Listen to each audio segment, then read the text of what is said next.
Oh, hello. Like my ice cream cone? It's one of those drumsticks. It's pretty good. Alright, I'm gonna put this up for a little bit. That's the wrapper.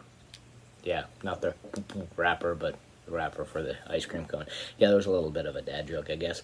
Anyway, I'm so glad you're here. My name is John Stevens, pastor of Zion Lutheran Church in Oregon City, Oregon, and we are part of the ELCA. And welcome to Dollar Store Children's Sermons, where we take a look at the lectionary text and we tie them to an item from the Dollar Tree or the junk drawer or the kids' room or the garage, or for this case, the freezer. Yes, we are looking at the narrative lectionary, and we are at the close to the last part of the Ten Commandments, and we're talking about coveting, about wanting something that we didn't even know we wanted until we saw someone else have it, and we're like, wait a minute, I want that.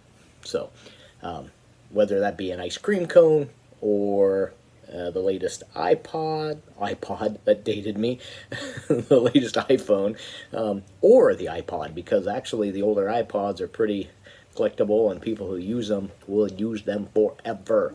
Anyway, yeah, so we're looking at this idea of coveting, and there's a couple of ways that we can look at it. One, if you didn't use last week's children's sermon, it would be perfect for coveting, and it's about seeing something, grasping onto it, and we trap ourselves by the fact that we do not want to let go of what we are coveting. We hold on to it tightly and we're like, this is mine.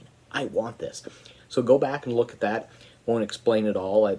It's last week's video, but it's all about this would be a good way of using that if you didn't use it last week. There's that. Also, you could look at Godly Play, who calls the Ten Commandments a better way of living, a better way. God gives the Israelites and gives us a better way of living. And for coveting, here are these people that were slaves under Pharaoh in Egypt, and they had no property. They had owned nothing. And now they're out, they're free, they're out there, and all of a sudden they start owning things, or they start having things, and that's when they can go, wait a minute, I want what my neighbor has. I need that. And that difference between, need and want, I need that. Yes. And this idea of being free from that our God is enough. We could talk about the manna, what we're taught in manna, that this manna is enough for the people. It's enough for us, what God gives us. And this is beyond just like, my stomach is hungry, I need food. This is that deeper, my best friend has the new, whatever device is the newest thing out there, has the newest AirPods, has the newest Android, has the newest whatever. And I didn't even know I wanted it. And now I see it, and I want it.